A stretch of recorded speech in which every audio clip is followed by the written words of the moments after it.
Alright, everybody. Let me know if you guys can hear me in the chat. It's go time, people.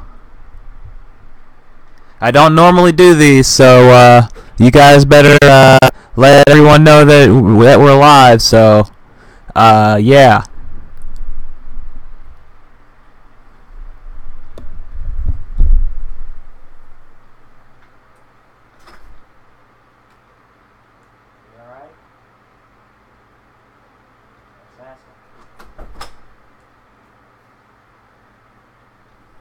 Alright, sorry about that. Alright, so this is the post-Revelations live stream Q&A, whatever you want to call it, ladies and gentlemen. Like I said, I normally don't do these, but considering how Revelations 3 went, I guess this is something that needed to happen.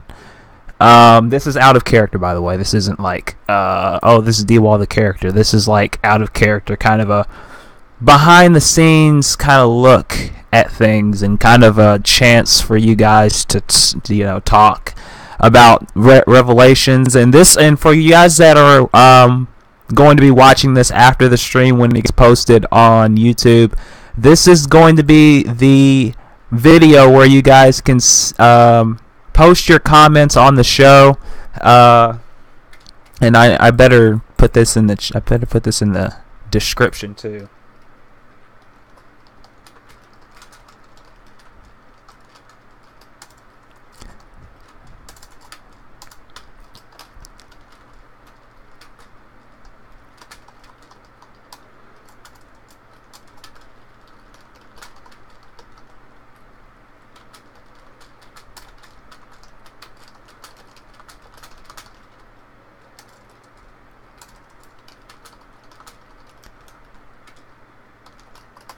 Okay, now,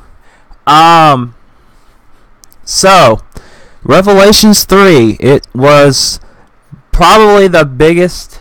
Actually, I'd say probably, but it was the biggest show I've done yet. 3 nights, the fans and the community that watched. So I'm hoping that.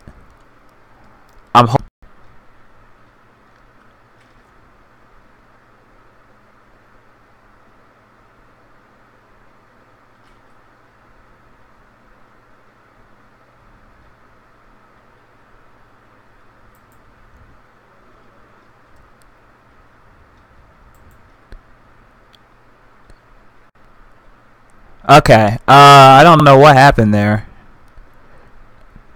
Everything good now? Everything good, everybody? I'm trying to close out as many windows as I can here, because if that's the reason why the stream went away, then I want to.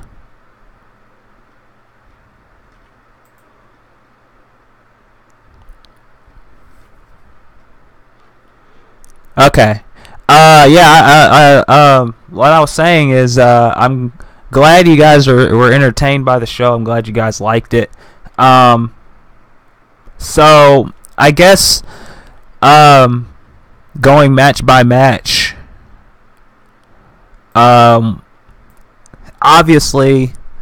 the best match on the show was obviously the Sakura and Juri match, because that one was a very good recording that I did,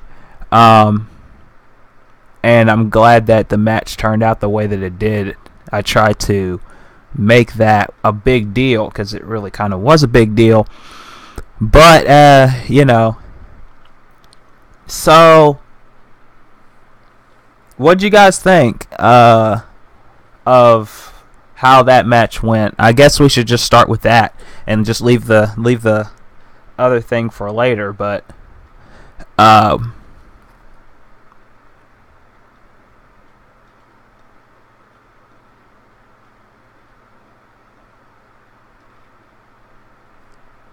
James, that match was so damn good. Yeah. If you guys don't know, and I know that I've gotten a lot of flack for this. I've gotten a lot of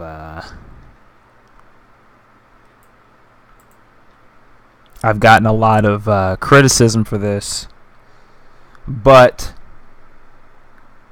there were a lot of people that said that Sakura should turn heel and all that. And there's a simple, when I see matches like the one at Revelations, when I see matches like what happened at Redemption in the Fever title match and stuff like that,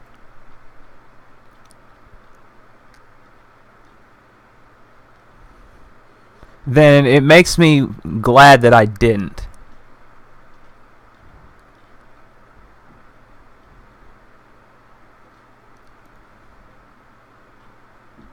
It makes me glad that I didn't turn her heel. Because when you see situations like that, and when you see people genuinely, excited and genuinely happy with the outcome of that match, when you have your announcers losing their voice and everything, and they go nuts over this match, that's when you know you did something right. That's when you know you did something right. And I know I did. I know I made the right move when I did not turn.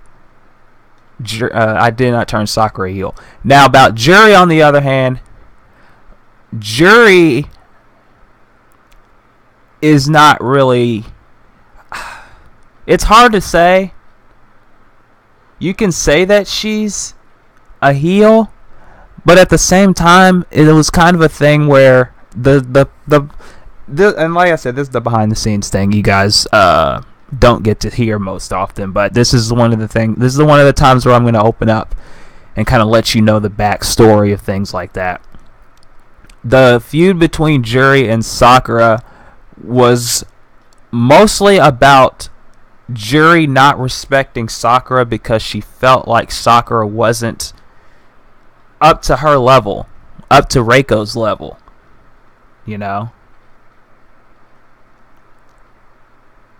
And the fact that Sakura went as far as she did to prove that, that's what makes that storyline great. That's what makes that storyline so important. And that's why this feud turned out as good as it did. Was because of the fact that Sakura was never a heel. She stayed true to herself.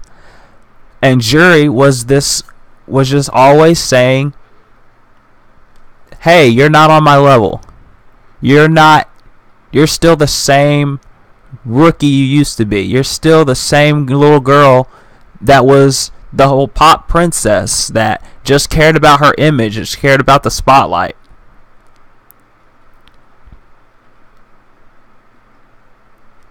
And that's what made that match so great.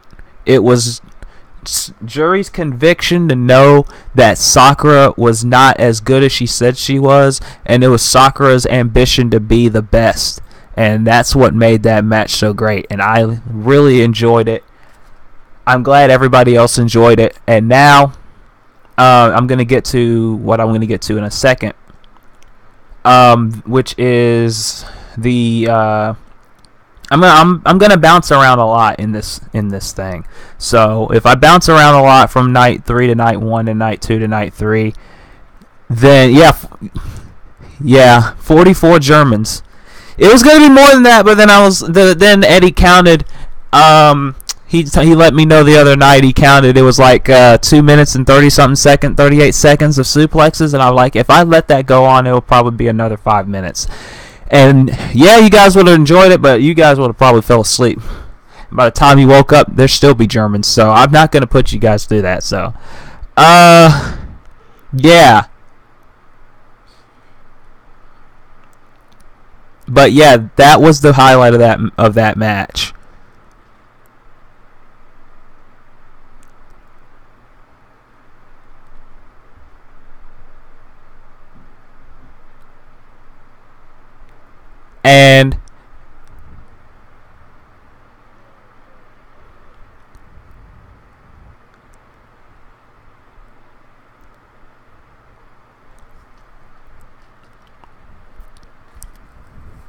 When I do a compilation of the Germans, I think Eddie's gonna do that for me. I don't know. He's the kind of guy that would. So if you see it sometime soon, you'll know where it came from and you'll know why. But yeah. So Sakura beat Juri. She's the number 1 contender for the Wildcats title, and obviously that led to the next match, which was the 4-way for the 4 championships. The double sacrifice match, I think that Eddie called it. The ZCW Women's Champion Akira versus the Queens of Wrestling Champion Carmen Cortez versus the Call All-Stars Women's Champion Amber Stevens versus the Wildcats Champion, as Zahai would put it, Haley fucking Jonas. And this match was one of those things where you really didn't know who was. Anybody in that match could have won, and I mean that in all seriousness. Anybody in that match could have won, and I'm not talking about because there was somebody was guaranteed to lose their title and somebody was guaranteed to gain a title. I'm talking in the sense of, you really didn't have a clear favorite. Everybody could have said, everybody was like, oh, Carmen's going to win. But then you can say the same thing about Akira, who's been dominant for 2.5 years. You got, Amber Stevens, who has been on an absolute roll as the Call All-Stars Women's Champion. And you got Haley Jonas, who came in pretty much in the middle of the season, just about in the middle of the season, and absolutely tore everything apart and became the Wildcats champion at First Light. So, oh,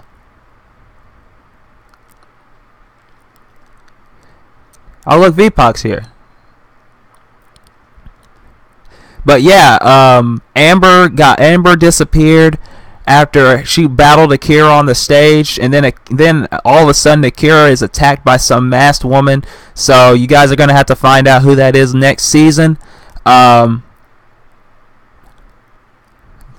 That's gonna be a big deal. I can give away that's gonna be a big deal next season. And Carmen Cortez is the new Wildcats champion, along with the Queens of Wrestling champion. And yes, Buck and Five, we do commentary in advance. There's no way we can do live commentary. Absolutely none. So it is now confirmed at Rumble Roses in January. It is going to be Carmen Cortez defending the Wildcats title against Sakura Hagiwara, and that is a first time ever match. That is a match that's never happened before, and it's for the Wildcats title. And Bradley, I came up with Akira's look. I designed her look myself. So yeah, that's going to happen at Rumble Roses, everybody. So get ready for that. There is the very first match confirmed for the new season of DCA. I can't confirm it at this point. It is going to be Carmen Cortez defending the title against Sakura Hagiwara. So get ready for that, because that's going to be something.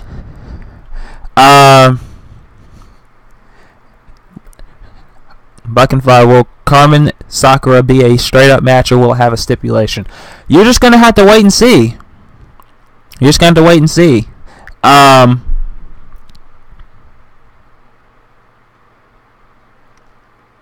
Queens of Wrestling qualifier. Yeah, they did, but it's not been for the Wildcats title. I'll correct myself on two things. One, Revy versus Madison Star is confirmed. It's not confirmed for the first Wildcats of the season, though. That's the only thing. It will happen. Just it's not confirmed that it will be for the first Wildcats of the season. That I can tell you that, because I don't know for sure yet. So we got that match, and we also have We have 3 matches confirmed for the new season. No, 4. We got a bunch of matches, actually, now that I think about it. We got a bunch of matches. We got Lil Jazz facing Billy Edmonds for the Celestial title. Billy Edmonds finally winning his first singles title in DCA, and I'll get to Billy Edmonds in a second. Oh, look who decided to show up. It's the leader of Zahia's Angels, Zahia Morgan. His Angels had a bad night, except for Jade Storm, who won her match in night 1 against Trish in that no holds barred match. So Zahia hasn't gone on the cruise just yet. It's not. They're still working. They're still working out the details of the cruise and all that. And, the free finger food that he demanded and did not get and all that stuff. But in all seriousness, though, it's been great to have Zahia on board for commentary this year. He's brought a lot of entertainment to the commentary table that honestly wasn't there before. You can say a lot about the people that were on commentary before and all that, and I had no problem with them, none. But the fact that commentary was, I'll put it this way, commentary was it was serious. There was a lot of serious aspects to commentary last season. Not this past season, season 3, but season 2 was a lot of just seriousness, and there's just serious tone and all that. And the fact that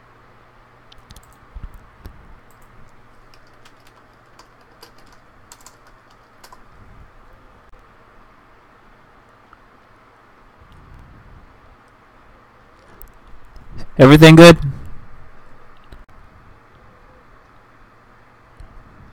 Oh my God. What's going on?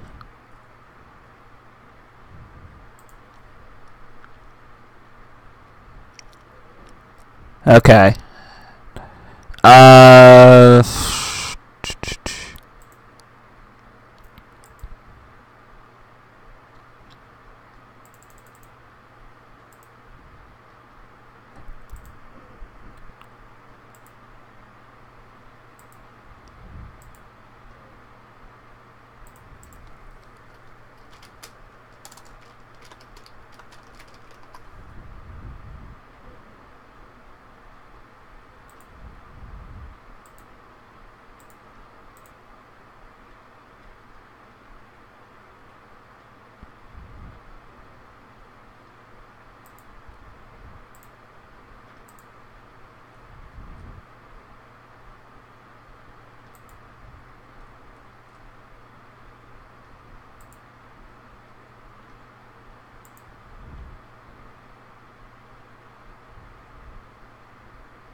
Alright, let me know if everything's good, guys.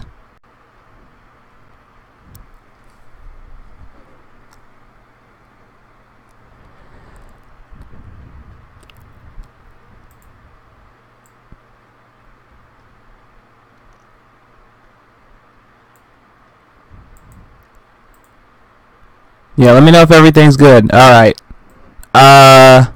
Yeah, it's gonna if there's buffering issues, I'm just gonna let you guys know if there's buffering issues or anything like that. Just try refreshing, and everything like that. So it should be good after that. But what was I saying? I was saying, shoot. Yeah, I was talking about how much Zahia brought to the commentary and everything. Am I surprised Carmen's going to CCO? I'm the one who told Eddie that I'm the one who suggested for Carmen in the first place. So I don't know why I'd be surprised when I'm the one who gave him the okay to use her. So yeah, just pointing that out.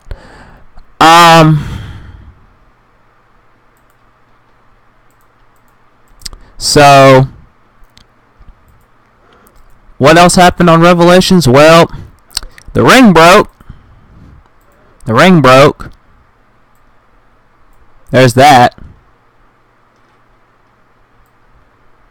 Yeah, I'm just going to leave that there. The ring broke.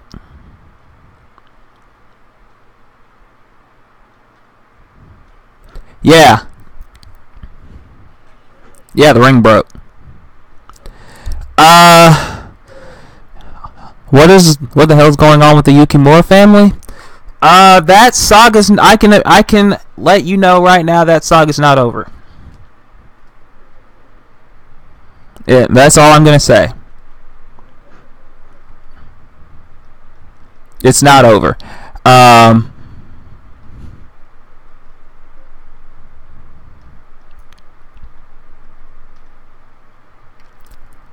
So the ring broke on night 1. Tyson Jackson, Casey Gordon broke the ring. Raiden, and I will get to that in a second. Will Envy be around next season? I will let you know. Well, actually, no, I won't, because then I'd spoil everything. I don't think anything will be over with the Yukimuras. You'll have to wait and see. There is an end game, but I can't let you know what that is. But there is an end game. That's all I can say.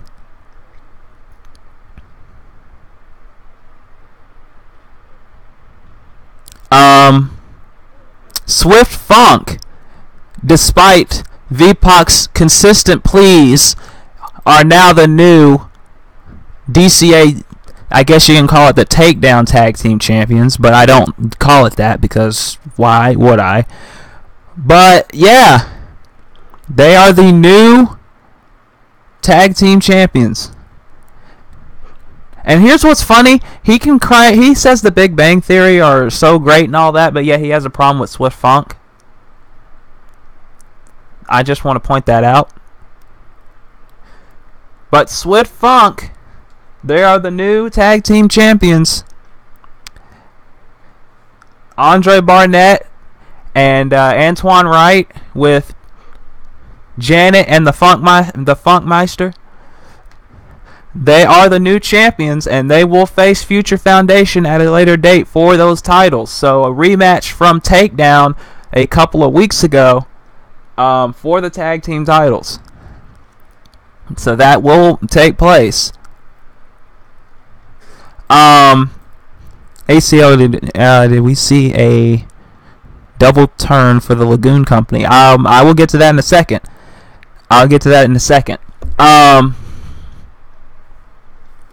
Yeah, so we had, and also don't forget, Aaron Anderson retained the pure title against TJ Kennedy, so Aaron Anderson is still undefeated in singles competition, and he is still the pure champion. So next season, you guys are going to have to wait and see who could possibly defeat the Iron Man for the pure title. Iron Man Anderson. Yeah. But him bringing him in the listen, all jokes aside, Aaron Anderson has been a big deal on Takedown. He's been undefeated. He's bowled through everybody. He beat Mark Butcher in the Pure Championship final to become the Pure Champion. Is the first and only one. Hasn't lost a match yet in his career. So, all jokes aside, Aaron Anderson has been a big deal since the beginning. And he's just at this rate, he's going to stay a big deal for quite a while, as long as he remains undefeated. And he's brought the attention to that pure title, and I can confirm next season and yes, we are going to be moving to 2K18. With the next season, I'm in the process of making people as we speak. But at the same time, there will be. I can confirm there will be specific rules for the Pure Championship matches going into next season. So now that we got the match creator and everything like that, I can finally do like specific rules for the Pure Championship. So Aaron Anderson, up until that point, and on night 2, was the only person to retain a championship to that point, because everybody else later on in the night, Swift Funk, they won the tag team titles. And yes, Buck and Five has been freaking blowing my messages up for days now, saying who is that woman that joined the Ronipur Rebels at night 2. It was Lacey Adams. If you don't know, Lacey Adams from Sudden Impact has been in the company for a very, very, very long time. Just went away for a while, came back to claim the title. If you don't know, the Sudden Impact Women's title that's what the Rising Star title was before the pre-show of the last Revelations. Remember that it was a match with Tiffany Clark, the then champion, and Josh McLeod versus JC Wolf and Mercedes. The winner, if Mercedes pinned Tiffany, she would have won the title, and JC would get a title match on whatever title he wanted. And Mercedes won, and she won the Sudden Impact Women's title. Sudden Impact went on hiatus. It's still on hiatus. I might be bringing it back. I might not. I'm still, because it'll be running 3 shows. When Mercedes came up to the main roster, she denounced the Sudden Impact Women's title because she still had it, and she called it the Rising Star title, and it became an actual title. So, if you kept up with the story, and now that I'm seeing the comments, people are starting to remember now, Lacey Adams kept pursuing Tiffany Clark for months for that Sudden Impact Women's title and never got a title shot. She never got a shot at the title until now. And she figured that joining the Rebels would give her that shot, and it did, and she took advantage of it, and now she got the title that she chased 2 years for in the Rising Star. It's not the Sudden Impact Women's title, it's called a different name now, but at the same time it's still the title that she chased after for so long, and she is now the Rising Star champion, pinning Suzumi for that belt. So the Queen of Ultra Violence is now the Queen of the Rising Star division, and she did what she had to do. I mean, Strawberry Suki was taken out by Alika Lynch, getting revenge for what Suki put them through, her and her partner Delia. And Lacey Adams slid in and took advantage, and she's now the new champ. So we'll have to see where that leads next season, where Lacey Adams is the new queen of ultraviolet Rising Stars, apparently. And can we also talk about Dallas versus Vanessa Price? A lot of people expected Vanessa to win this match. A lot of people expected, Vanessa Price can't lose this match. And yeah, I get that. Obviously she was going to win, because it was a one-off retirement match. But at the same time,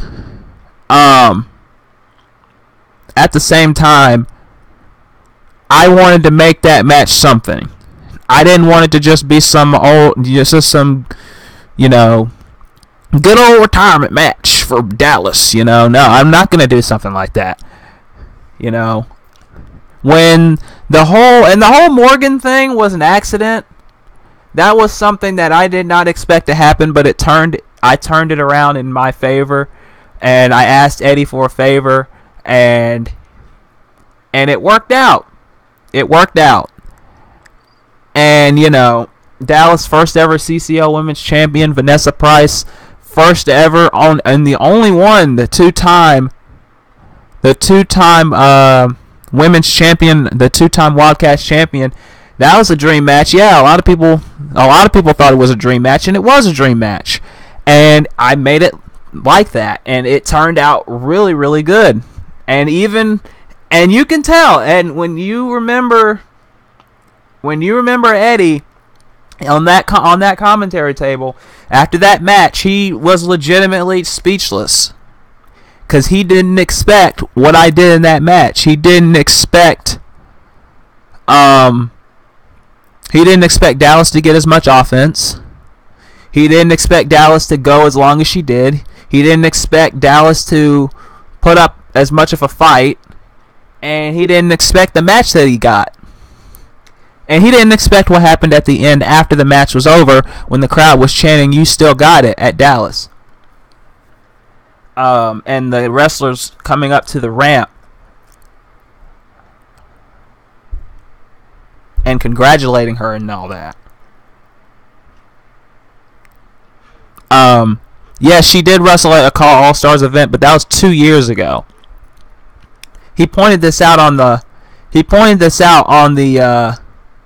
commentary. It was her first match in 2 years, her second in 5. So she doesn't wrestle all too often. And when she does, she goes all out, and that's exactly what happened. So, Vanessa Price and Dallas was a great match.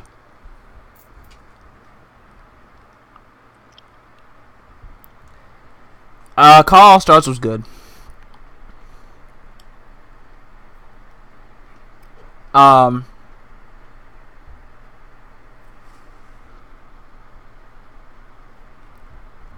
Naughty and Natalie Nice was a great match that I had the pleasure of doing. That was night 1. The Squared Circle of Love 2 match. Obviously, Madison Starr won that. She's going to face Revy for the Fever title next season.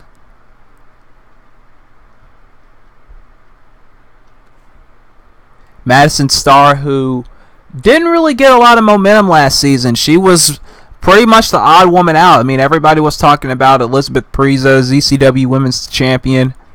You know, or she was, KYN, the $1 million rookie who came in, won the Fever title. And then, you had My Mimi, who's been on and I'll get to My Mimi and the Pirate Life and Rave Slayers match in a second, but you had My Mimi, who was just on an absolute roll up until that point in the Queens of Wrestling qualifier, in Battle Pro and DCA with the Rave Slayers. She's been on an absolute roll, and it seemed like nobody could stop her. And then you had Madison Starr, who didn't really get a lot of big victories in her time in DCA. Didn't really get a lot of recognition, I guess you can say. And now she's #1 contender for the Fever title. And if you remember, her first match in DCA, she lost to, I believe it was Jessica Lewis. And then she, on her second match, she won her way into the Rising Star title match. So this is kind of a thing now where she just redeemed herself, and she needed to redeem herself.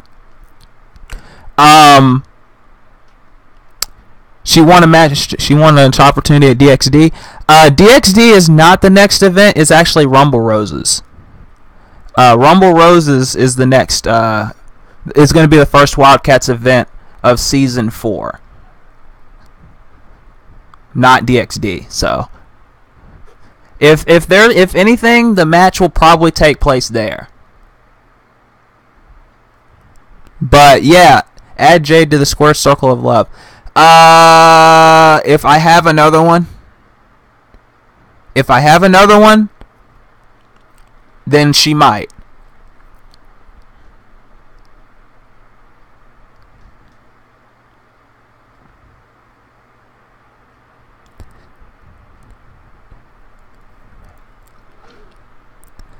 Yeah, Revy versus Madison. That's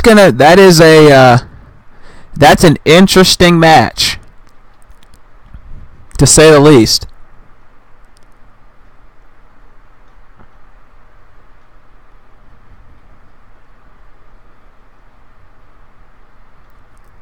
Hi, Smokey. So let's see. Noelle Taylor getting a big win over Pyra, seemingly stopping her dominant run, seemingly anyway.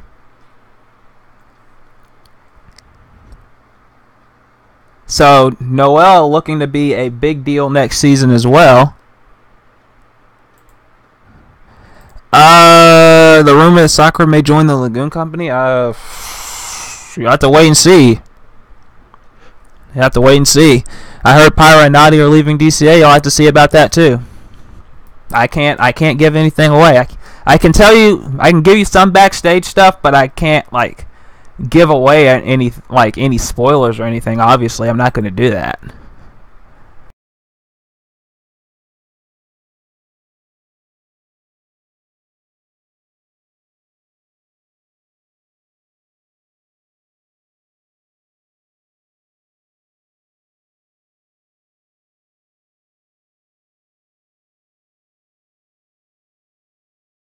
Oh, and can we also talk about Atlas Jones and Tyler Parks too?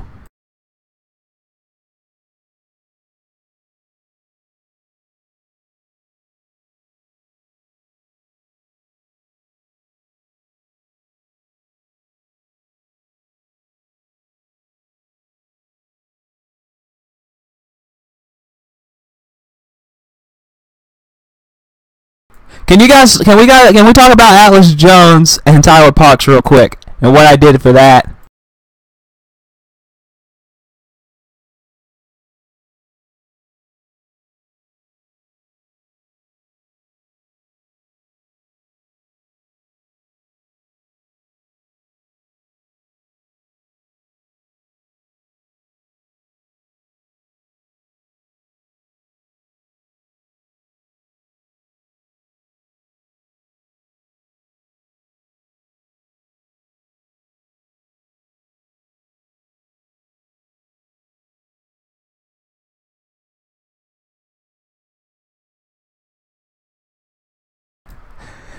Can you guys hear me all right? Oh yeah, the shortest match in DCA history, exactly. The shortest match in DCA history.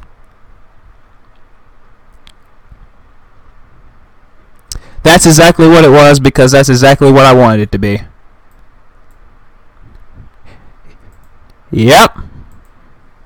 And you'll have to see how that plays out next season too.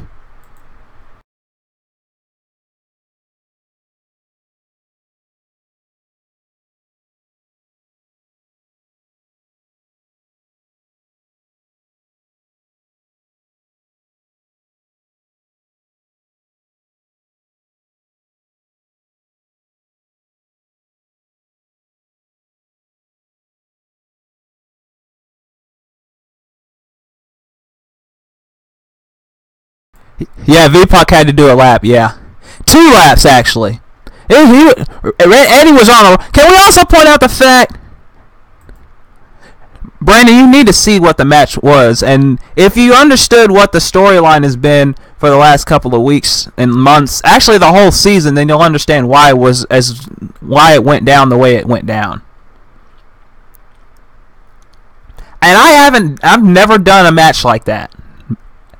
I've never done a match like that. Ever. So it was new for me too.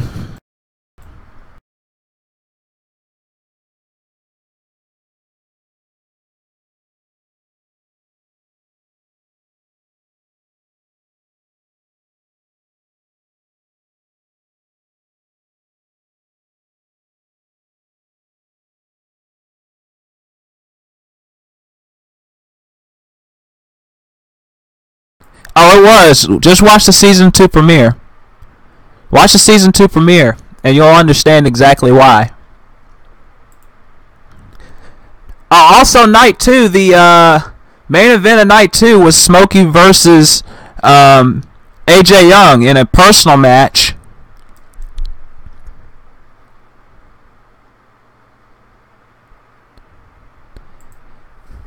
two legends of this business going one-on-one in a match. And AJ Young got the win, but it's not over. I can confirm it's not over. That's all I can say. Smokey, two-time DCA world champion, been in the business over 10 years, has done a lot for the business. AJ Young, only two-time All-Stars champion, held that belt for about, 2 years or so? Total, between his two reigns.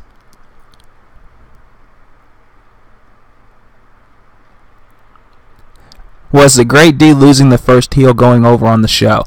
Up until that point, yeah. Dante Styles, defeated the Great D.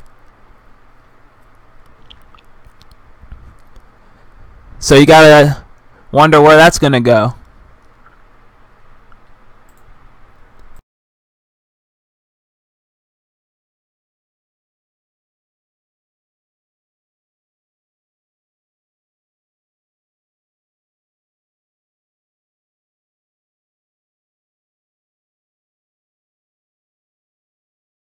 No, he's never gonna shut up, no.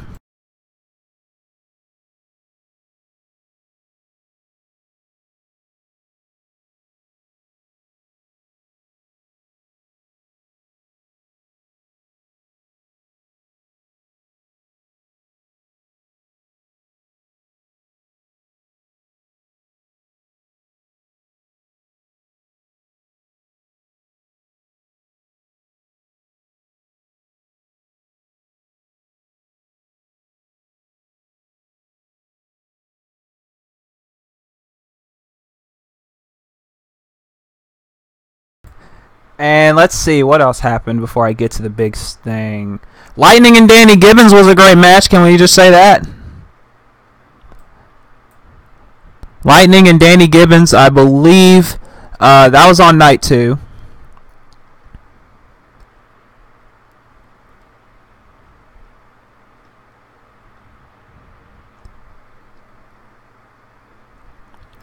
Danny Gibbons winning against Lightning. But both women probably going to be in the conversation for the Wildcats title next season. Yeah, Danny she probably stole the show of night 2. I can say that. Probably. No, Vanessa and Dallas did, and then Danny and Lightning was probably a close second. No, I'd say probably Smokey and AJ Young, and then Lightning and Danny.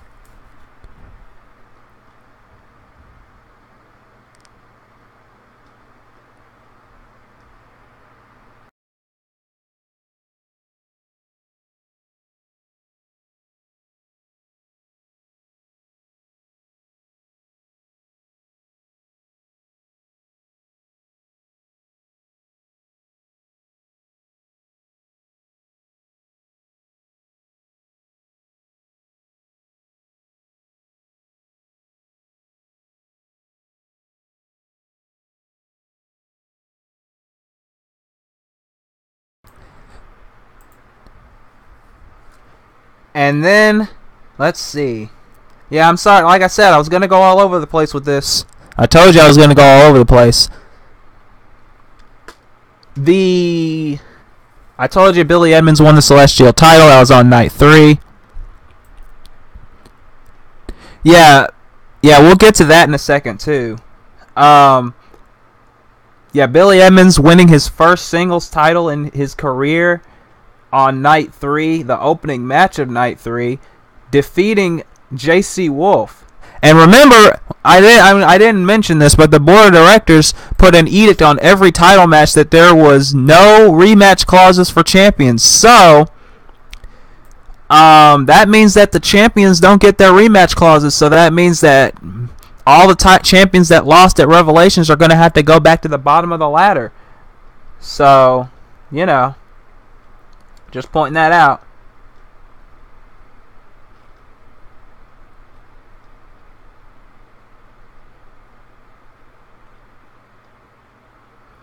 And then we get to Rave Slayers and Pirate Life.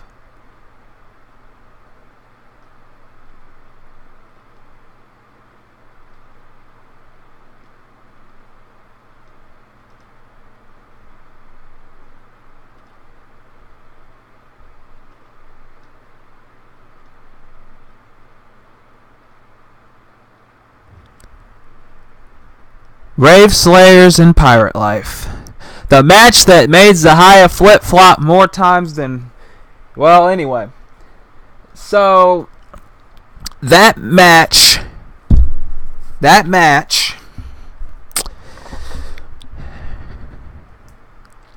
Nobody did, Brandon. That's why I did it. Nobody expected that, and I didn't want them to.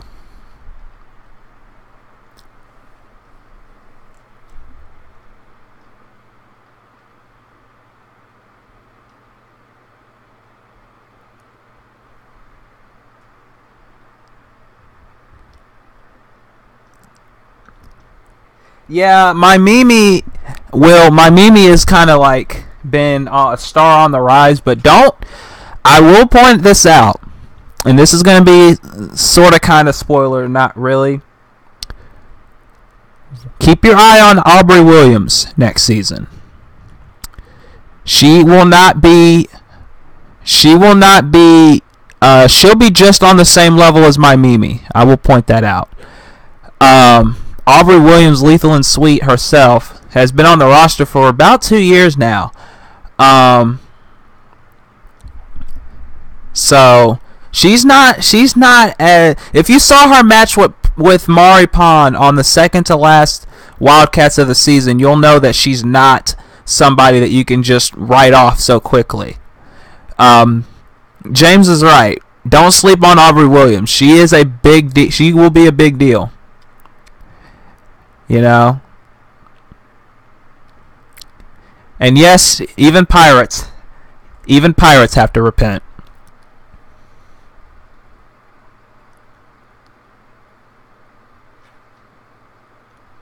But yeah, the pirate life will be back. Pirate life will. They're not gonna go away quietly. If they gotta earn another title shot, they'll earn another title shot. I mean, they're gonna have to anyway. There's no rematch clauses, right? So they're gonna have to earn their way back up. But then again, you've got a stacked division. You've got the Misfits. You got the Misfits. You got the Bombshell Club. You got the Ranapur Rebels. You know, you got Alika and Delia could come back. You know, you got Ashura, maybe. You know, after what happened with Envy and Sapphire, I don't know, and I'm not going to tell you with that. But, and then you got, you know, who knows? Zahia might wrangle up his Angels and make them a tag team. Who knows?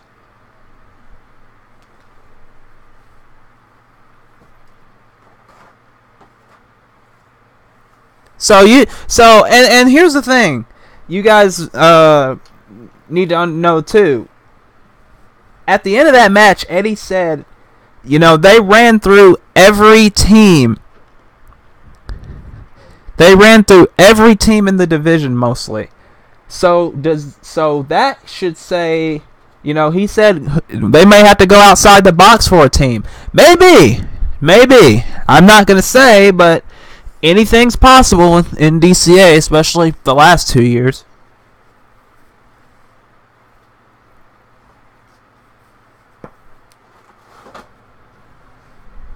So we'll have to see who steps up to face.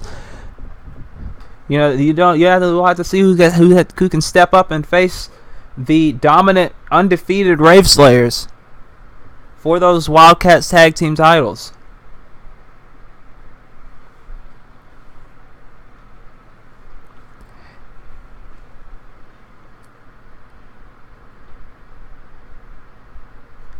And then we got Zach Stone and Malik Brown. This was an absolute joy to record.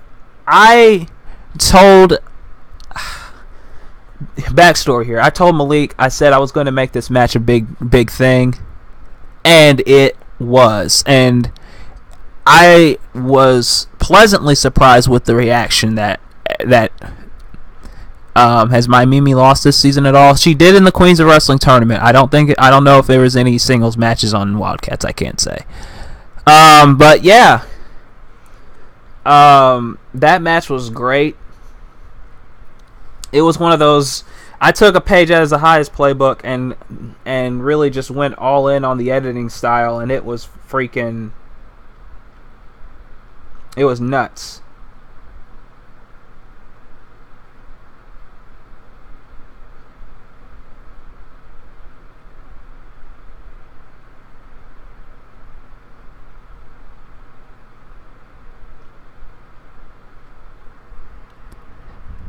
Malik Brown.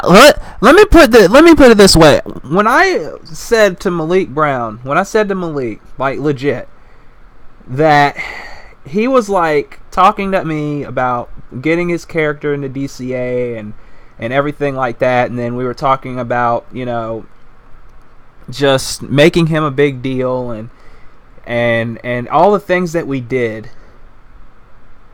All the things that we did to make that something special with Malik. And then I said that he could go and just say whatever and do his own thing and cut his own promos, and I gave him full just like I did Smokey. I told Smokey, hey, cut your promos, do what you got to do. And I said that because I care about those characters. And yes, Smokey, I'm talking to you. I care about Smokey. Always have. I never once wanted to make Smokey a chump or a jobber or whatever, you know. Same with Malik. I never wanted Malik to be a jobber or a chump or somebody that's lesser than. And if you've seen this season, you'll know Malik Brown, and last season, Malik Brown has been nothing short of one of the top 5 in Takedown. The longest reigning world champion in the company's history. The man won the Celestial title, and then he won the world title. Well, he won the world title first, then the Celestial title. If he wins the tag team titles next season, he will be the second Triple Crown champion in the entire company. You know? That is a huge, huge deal for Malik. Yeah, I know, Smokey. You told me. Smokey gave Malik his first break, and look where they are now. Look where both of them are now. Smokey and Malik, they're both going to other companies. They're both going on to big things this year and in the next year, you know? And I think that's because of the free reign they've been given in DCA to do and say whatever and be the characters that they know they can be. Because if you can be your own character and you feel the character and you know that this is where you want to take it and they don't give you the right to take it that way, then obviously your character's not going to succeed. You know, that's how I see it. If I was running a real DCA, and I'm trying to do that in about 5 years or so, maybe sooner, I don't know. Anything could happen in this crazy, crazy world. But, you know, if I was running a company, I would give people the bullet points to say, hey, this is the story I want to go with, but you take it and you put your spin on it. You know? You take it and you make it how you want to make it, you know? And that's what I did with Malik. That's what I did with Smokey. And that's what I did with JC Wolf, too. Yeah. Thank you for letting me know that. Yeah, JC Wolf is another guy that I kind of told, hey, just be yourself. JC Wolf this year has been he stepped up. He's really I give him all the credit, all the props in the world for stepping up like he has this season with his promos, with his character, with making his character and all that. Just everything that he's done to make JC Wolf and Mercedes a big deal. He's done it, and he's took it in stride. And when he's lost, he's come up and said, hey, you know, what's next for me? When he's won, he's like, hey, you know, great job on my match. When do you need a promo from me? You know, he's been always a straight-up guy with me about everything that's happened, and he's not been shy to admit that and to say that everywhere. And I don't want to toot my own horn. I don't want to make myself look like I like build up my own ego or whatever, but when I hear people go like, you know, D-Wall gave me the opportunity to do this and this and this, and my character to do this and this and this. It makes me happy because I know that I'm actually doing something. You know, I'm turning these characters into somebody's, and I'm running this like I would an actual company, because I don't want it to be where and I'm gonna shoot a little bit here. I'm not gonna handcuff people. I'm not gonna handcuff people and put them and say, this is what you're going to do. This is the promo you're going to cut. This is how I want it done. Do it right now. Not going to do that. I'm not going to do that. I don't want to do that, you know. And, you know, Malik, Smokey, JC Wolf, and if there's others that I forgot, I'm sorry. But those are the main three examples right there of the fact that I don't want to do that. I show them, yeah.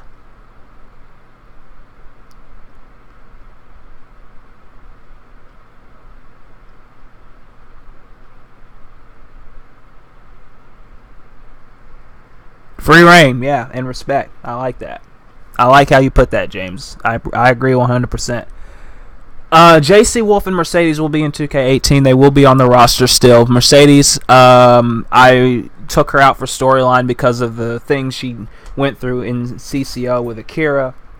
She'll be back, though. I can say that. She'll be back next season. So she's not forgotten about. She's not off the roster. She's not going anywhere. So I'm just gonna put her in. I'm gonna try and put her in another situation where she can shine and she can thrive, and she's not like. And same with Cleopatra Spinks. If the guy that runs, with Chris Knight and Cleopatra's watching this, like I told you, dude, the only reason why Cleopatra hasn't been on DCA is because I don't want to put her in a situation where she's just like, and yeah, there was that one match, but that was something I already recorded beforehand, and I didn't, if it was a different circumstance, then I wouldn't have done that.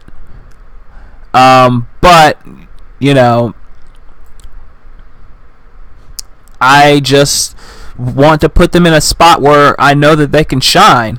And when I find a spot for for Cleopatra, where she can shine and be the character that you want her to be, that I know that you want her to be, that's where I'm gonna bring her back, and she will be back next season if you let me. I want Chris Knight back. I want Cleopatra back, so that way I can put them in better positions on Takedown and Wildcats. So, speaking of that, I will be showing you guys a little bit of a surprise at the end of this stream. So, if you guys are still here, which I'll be wrapping up in a little bit, maybe about probably midnight.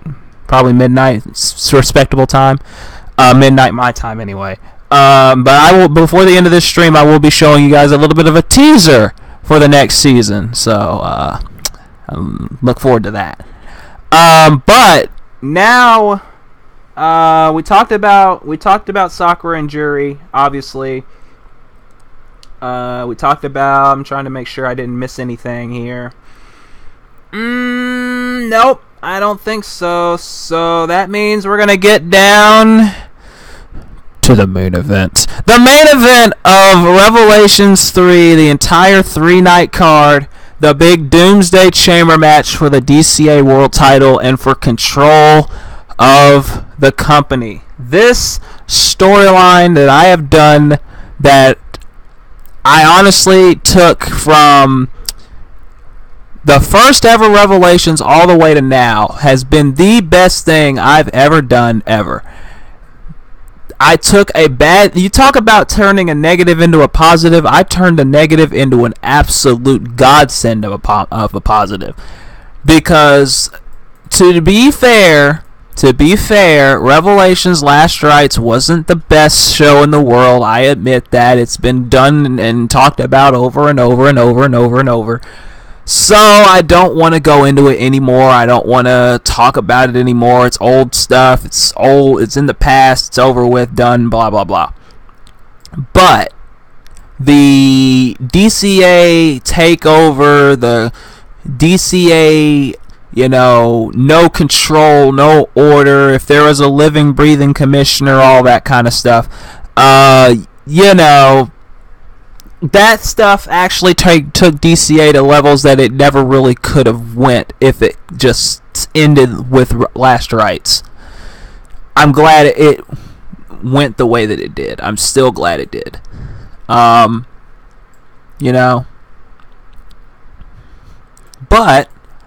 that match was, like I said, it was the 6-person Doomsday Chamber match. The winner would gain control of the company and the world title. Obviously, the world title vacated because of what happened at the ZCW DCA Advanced Warfare event when Smokey lost the title, but his hand was underneath the bottom rope. So, in that regard, he didn't really lose the title. So, the order went down for the title to be vacated, and then it was supposed to be, at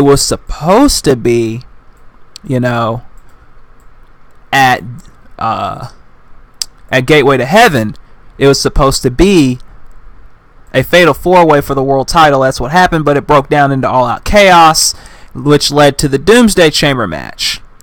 And that's where we are now, the Doomsday Chamber. Dutch versus Mark Austin versus Jacob Cross versus Maseo versus Smokey versus Takeru. First man out was Jacob Cross after he was picked as the board of directors' choice, and he lost. Yeah, he lost. So where does that leave Jacob Cross? I can't tell you that, obviously, but this is just me giving you my opinions and thoughts. Maseo was pretty much built up as a huge deal, a surprise, being a member of Ashura out of nowhere, and then the shock of all, one of the biggest shockers of the 3-night event, Maseo tapped out to Smokey. Yeah, Smokey tapped out one of the members of Ashura in that match, and he was one of the final 3 in the match. You didn't see that coming. I know a lot of people didn't see that coming. I know a lot of people probably thought it was going to be Maseo versus Takeru in the final 2, but that didn't turn out that way. No, it did not. It was down to Dutch and Maseo, and like Zahia said, who would have ever thought it would come down to Dutch and Takeru? Dutch, of all people, being the last 2. But that's what happened. And you know what happened next? Takeru won his very first world title. So Takeru Yukimura is the new DCA World Champion. But that's not exactly how the show ended, did it? No, it did not. Afterward, all hell broke loose. Morgan Raincroft came back and took out Vanessa Price. The Masked Woman took out Akira. Lee Ramirez shocking the world and turning on his partner Billy Edmonds. Calvin Richardson coming back and taking out Takeru. And then Revy comes out screaming her head off, "Where are you? Where are you?" And then Balalaika shows up on the ramp, stares Revy down, Revy leaves, and the show ends. Didn't see that coming, did you, people? Balalaika. If you've seen Black Lagoon, which I'm sure a lot of people have, especially Buck and Five, you know how cunning, how sadistic, how manipulative, how vengeful, how militant, if you will, that Balalaika is. You know how far she's willing to go to get the job done. You know how far she's willing to take her mission when she has one. I am not here to spoil you on what happens next season. The only thing I will tell you is to watch. Watch the first takedown of the new season. Watch the first Wildcats of the new season, because all will be slowly but surely explained as to why what happened at the end of Revelations happened. What was it all about? Why did Balalaika show up? Why did Calvin take out Takeru? Obviously, if you saw UCW and DCA head to head, you know why. But why did Lee Ramirez turn on Billy Edmonds? Who was the masked woman that attacked Akira and did what very, very few people have been able to do, and that's put Akira down, put the tortured Empress down? Why? You know? And Eddie is like, I don't trust Revy. Nobody trusts Revy. Well, I guess you're going to have to see if people trust her now. I guess you're going to have to see if people are going to be receptive to Revy's beckoning call of there will still be doomsday in DCA no matter who wins in the chamber. Because Revy for weeks, months said that somebody was pulling the strings in DCA. Somebody was conspiring the board of directors to put D-Wall out of power so that way they can take over the company. And if you notice at the end of the show, Revy was pissed. Pissed more than she's ever been in her life. Yelling, screaming at the top of her lungs, "Where are you?" Balalaika shows up. She's pissed more. Even more so, walks away. And here's another clue for you guys. If you're still trying to piece the puzzles together, because like I said, watch the first 2 episodes. If you've seen Black Lagoon before, you know Balalaika does not, and she does not take any prisoners. She will take out even her own quote-unquote sis if she has to, if it means her getting in the way, If Revy is getting in the way, if the Lagoon Company are getting in the way of something she wants or some objective she's trying to accomplish, and that's perfectly, remember the whole Roberta arc in Black Lagoon when they were chasing after Roberta, and Revy and the others were going after her too, and Balalaika saw that and she's like, take him out. Just like that, take him out. Yeah, they have respect for each other, obviously. Mercenaries do. They have that code of honor, if you will. But they still got targeted.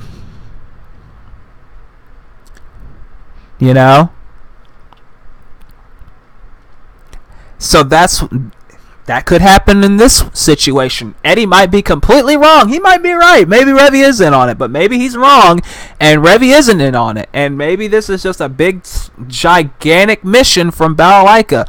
Who knows? I'm not telling. But that was and yes, I will say this, and I know I've addressed this to somebody on Facebook. That ending was inspired by Famniversary 3. I didn't want to outright copy them, and I don't. And if any of the FAM guys in here are like offended or whatever, I'm sorry.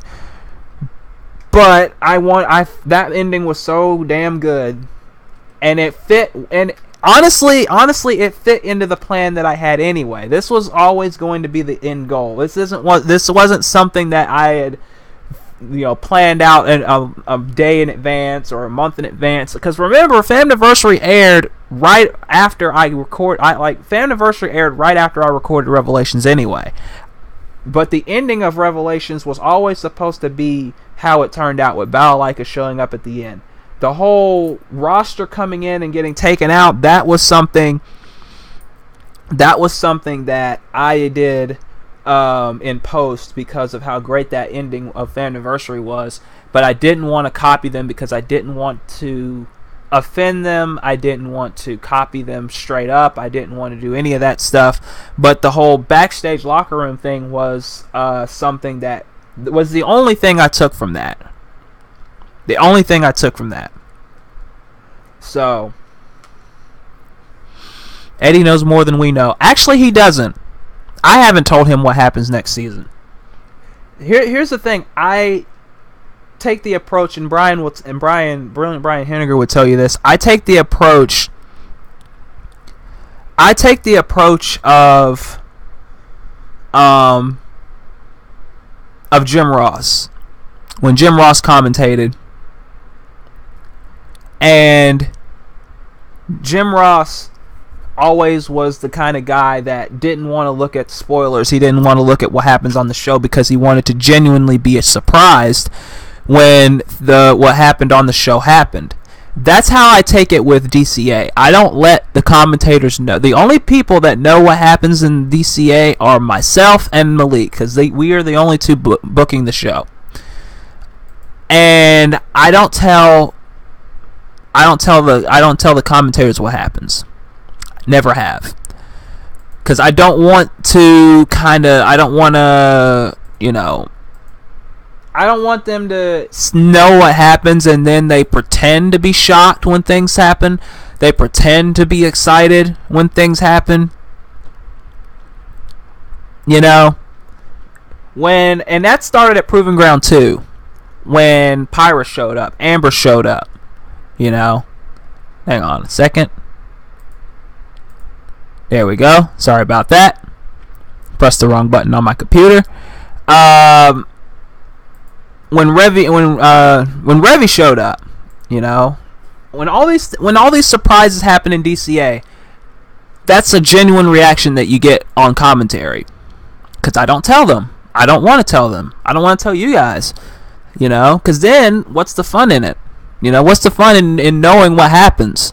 I can tell you some things. I can tell you little bits and pieces, but I'm not going to tell you everything, and then you have no surprise factor. So, next season's a big surprise. Will D-Wall come back? What's Balalaika doing there? The titles, everything. It's a big mystery, and that's where that's why I'm going to keep it. I'm going to keep it just like that. A big surprise. So, what is going to happen next in DCA? DCA is not done. It's not over. Not by a long shot. There's still a long way to go before DCA is done.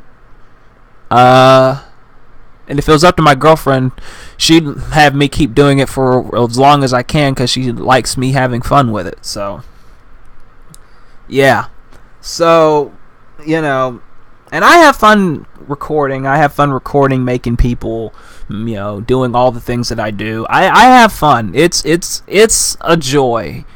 Doing this for nearly 5 years. 5 years next year, man. 5 years of doing this, and it's been a great ride, man. Great ride. I'm through the ups and downs. I'm glad you guys have been entertained and surprised and angry, mad, happy, whatever. That you guys, I'm planning something big for 5 years. I'm planning something big for the 5-year anniversary of DCA. It might be a mega event this year, actually. It might not be a takedown. It might be an actual mega event. So be on the lookout for that. And yeah, so yeah, my girlfriend is Lucinda. Yeah, her name is not Lucinda. That's just her character name, but that is who she's based off of. Is my girlfriend. So yeah, we've been together almost as long as DCA has. If you can believe that. We've been together, and this is an RL story. We've been together for just about as long as DCA's existence. So that's the fact she's been with me for this entire ride with DCA has been just a blessing, man. Just to have somebody that will support you and support the DCA thing, and you know, not think that you're a nerd or a geek or lame or whatever, you know, is nothing like it, man. Like, legit, nothing like it, man. And you know, I've been one of the most humble guys. I've been one of the most humble guys you'll ever meet, man. When I tell you guys that you guys have made this channel and made this community and made this thing what it is, I mean that with everything in me, man. Like, legit.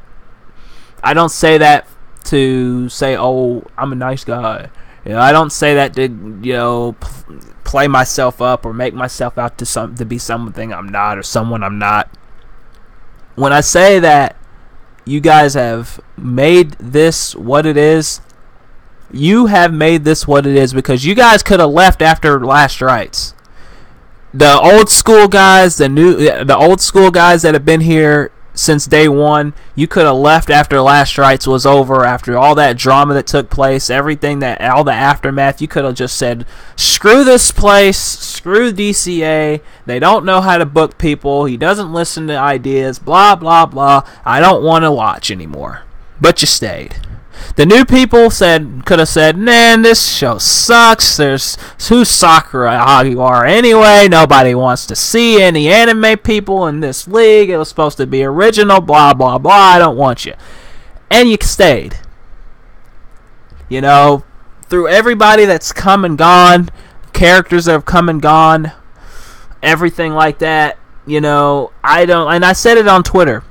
When I posted Revelations and I saw you guys slammed it, 13 likes in 12 hours, dude, for a show. That's unreal. We're almost 600 subscribers, man. We're gonna break that 1,000 before season 5 is over. I guarantee it. Well, before season 4 is over. I guarantee it. I don't know if there'll be a season 5 right now. Anything can happen, but if we can get to 600 subscribers, that would be amazing, man. Yeah, but thank you guys. I can never say that enough. I will never be able to say it enough. Everybody that's here on the stream right now, everybody that's watching this after it gets posted, everybody on Twitter, Facebook, whatever you use to watch DCA or keep up with DCA, thank you. Literally, thank you for everything you've done. You've made this such fun for me to keep this going, you know. And I hope that this takes me away from and this is something, this is a shoot too. You guys don't know what goes on in real life with me because I'm kind of a private person, but this DCA has taken what I love to do, and that's writing novels and stories. And I've taken my love for writing novels and writing stories and storytelling, and my love for wrestling, and me being a wrestling fan for like 15-20 years. I'd say probably 15 years, as long as I can comprehend, as long as I've been able to comprehend what I see on the TV screen, I've been a wrestling fan. To take those two things and merge them together and make DCA what it is something I will never ever forget, and something I'll cherish for the rest of my freaking life, man. You know, it's been great. It's been great. Oh, by the way, speaking of that James fan fiction, Sahai as Angels fan fiction, anybody? Somebody? Anyway. But in all seriousness, though, I want to take DCA to the next level. I really do. You know, more live streams, more interaction with you guys. Whatever you guys feel could bring this into the next level. I even had an idea, and this is just a wild off the top of my head idea. Everybody knows I have another channel. I have a DWall4869 YouTube channel. I do video games over there. Would you guys want me to do and I know I've asked this before, but would you guys want me to keep going with my gaming channel and doing like other games and stuff like that? I was even thinking of doing like a whole... Rashad, I've been trying to get you in for like 2 years, dude. I've been trying to get you in for like 2 years, man. I've been trying to contact you, and you always disappear, man. If you, dude, message me on Twitter or something, dude. I've been waiting for you, man. I hadn't forgot about you, man. Trust me, I hadn't forgotten about you. You know me, man. You know I was been wanting to get you in here. But a wild idea came to the top of my head. You know Team 4-Star, they do the whole Dragon Ball thing. I was thinking of having DCA branch off into a whole gaming thing, where I do DCA and I have DCA, right? But I also do this is a test name, DCA Gaming, where I do just live streams and commentaries and stuff like that. Build this channel just more, not just wrestling, not just DCA. Kind of like Fine Tune Gaming. The ones that do the guy that does XWA, where Haley Jonas came from. I wanted to do that because my gaming channel is great. But it's only like 26 subscribers, and yeah, I could build that from scratch, but I want to know, would you guys like it if I brought that here and not stop DCA? I'm not saying I'm going to stop DCA, never do it, but I'm saying like make DCA, right, but do DCA Gaming also and have like its separate thing, where you'll know where it says in the title will say DCA Gaming such and such and such, or like DCA Gaming Super Mario Odyssey playthrough part 1 or something, just something to branch off and be just more than just wrestling, or maybe bring career mode, WWE 2K18 career mode, So what do you guys think? Should I do that? Should I build off of the subscribers I have here and make it just combine it, or should I go to my gaming channel and keep it over there? I don't know. I feel like it'd be easier to build over here, but I don't know. I'm gonna put out a video eventually asking this same question too, but what do you guys think? Would that be cool with you guys if I did that over here? Let me know.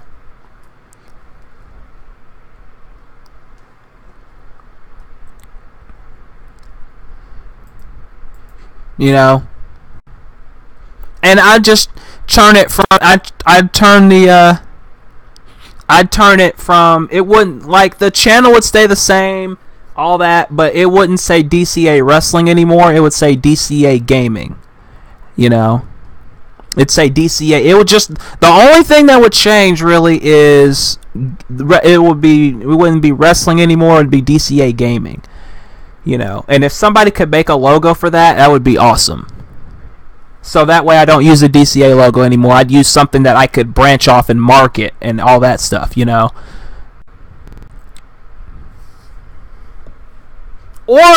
I don't know.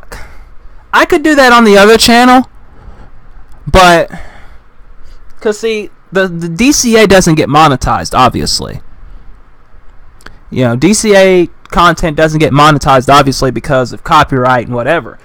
But I can monetize the gaming stuff just fine, So if I combine the two, I could still do my gaming stuff, and I could do like live streams and stuff like that. So yeah, what? I might just do that. this week actually. So thanks guys for letting me know that. That it's going to be interesting. 2018 is going to be an interesting year. You know, it's going to be an interesting thing. What's Jacob's theme music? If I can find the actual name, I'll let you know.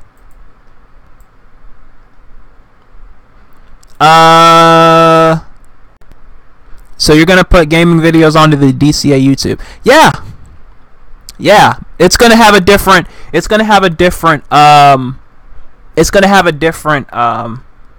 Name though. It's gonna have a different logo, all that stuff.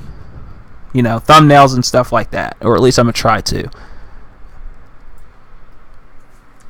You know, I feel like I'll get more of an audience if I build up from what I built up for the past 5 years than just try and go onto another channel and do something new.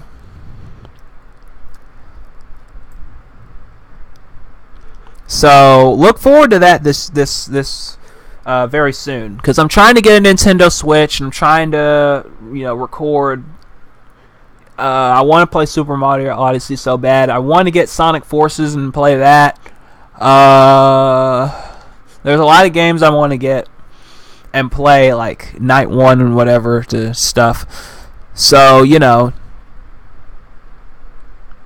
it's something like like I said, it combines what I love to do with wrestling and video games and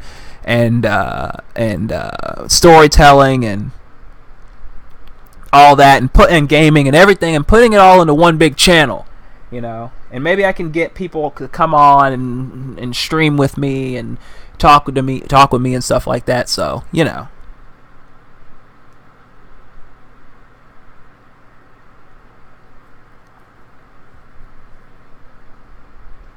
So, you know, it's something that I'm looking forward to, yeah. So, before I end the stream, I promised that I was going to have a surprise.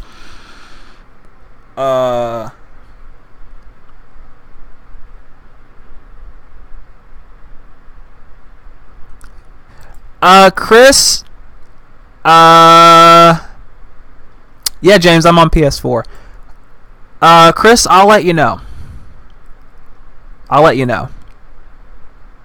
Yeah, but before I go, I promised that there was going to be some teasers for next season.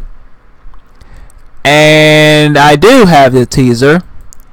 So, first of all, here is... are you guys ready, by the way?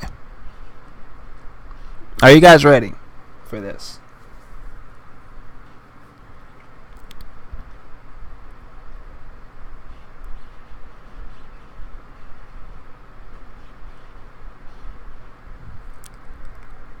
Yeah, man. James, go ahead with the...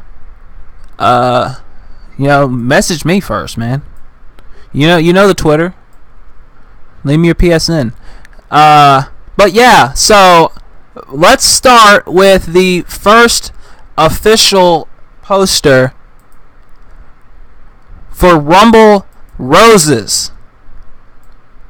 DCA Rumble Roses.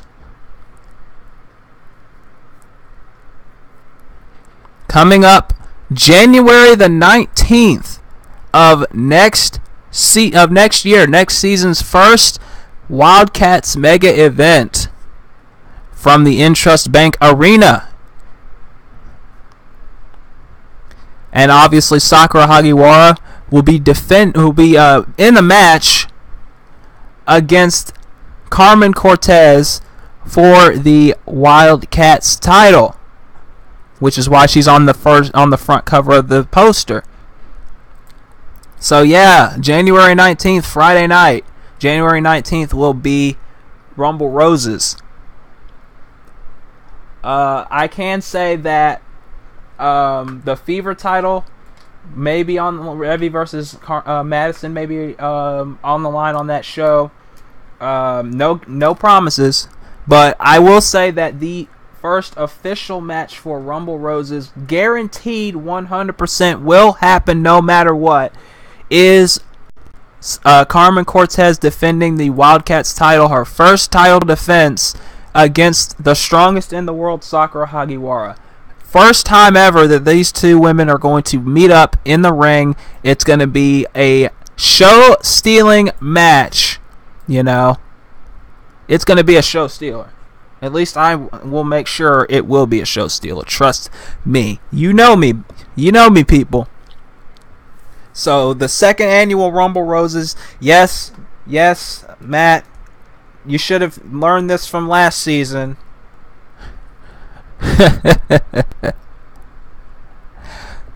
So, yeah. But that's not the only thing that's happening next season. Nope. If I can get it real quick.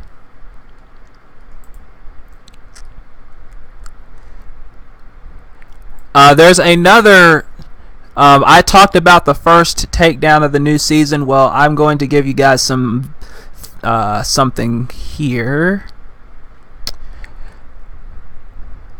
Ladies and gentlemen,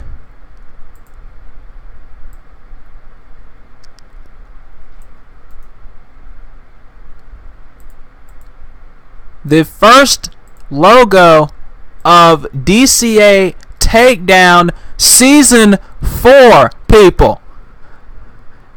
You better get hyped for this, man.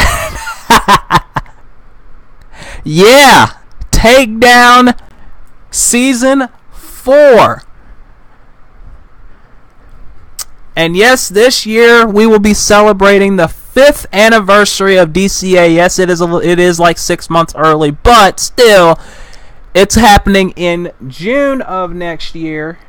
It's never too early to celebrate, people, especially considering that the season is going to be like right in the middle of that. DCA Takedown Season 4. It's going to happen. And by the way, I made the logo all by myself. So, just to point that out. DCA Takedown Season 4 and Wildcats Season 4, which I'll get to in a second, starts starts this December. This December. The season is going to get a very short, it's going to be a very short off season. But this December will be the return of DCA. I can tell you that right now.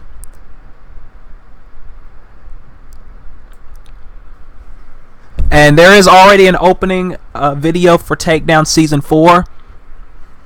But I will reveal that later this week.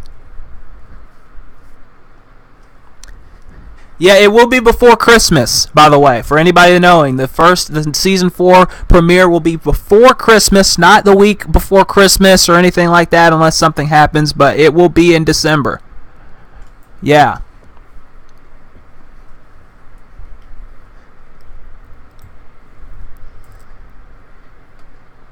But I'm not done yet, people. You know me, I'm not done yet. Because now... I showed you Takedown. You know what's next, everybody. You know what's next. Ladies and gentlemen, if you thought it couldn't get any more hype, if you weren't more hype for Season 4 before this happened, bam! Ladies and gentlemen, this is the new Wildcats logo, people. Yes, indeed. Yes, indeed.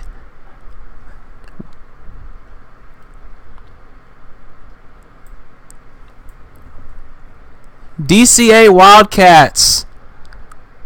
And yes, I can confirm there will be an opening finally. After 2.5 years of not having an intro video, there will be a Wildcats opening intro this season. But yes, that is the new Wildcats logo. Special for...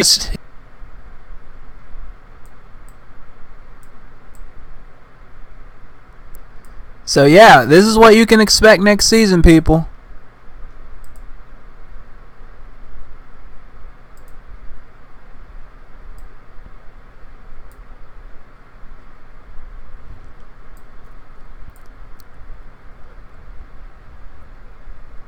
This December is the return of both of these shows.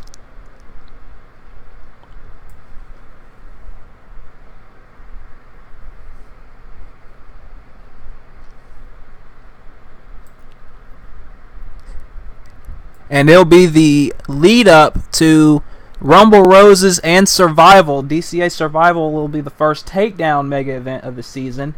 No date has been confirmed for that yet, but it will be in January as well. I think right now it's penciled in for the last Friday in January. But yeah. But that's all for the stream. Yeah, James, you gotta go, I gotta go, I got something else I gotta do. But thank you guys for hanging out with me. I really appreciate it. Again, thank you guys so much for everything. Thank you guys for an amazing 4.5 years. If you guys have not seen Revelations yet, or if you want to see it again, it's live on the channel right now. All 3 videos. I am going to put it in a playlist as soon as this is over, so you guys can watch it in one big playlist. So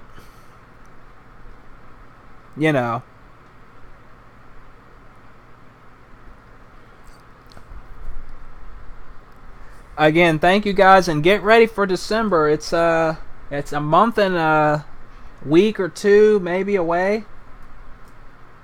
So get ready for that, guys. So again, thank you guys so much. I'll have more soon on the new season. I'll have some spoiler updates on Facebook tomorrow. So unless you hear something from me from here on out, it's all in character, guys. All in character. So again, thank you guys. Look out for the DCA gaming project thing. That's going to be happening. So we can take DCA and we can take my dreams of being a content creator and taking it to the next level, guys. So thank you guys so much. Thank you guys for all your support again, as always. And I'll talk to you guys sometime soon. Thanks, guys.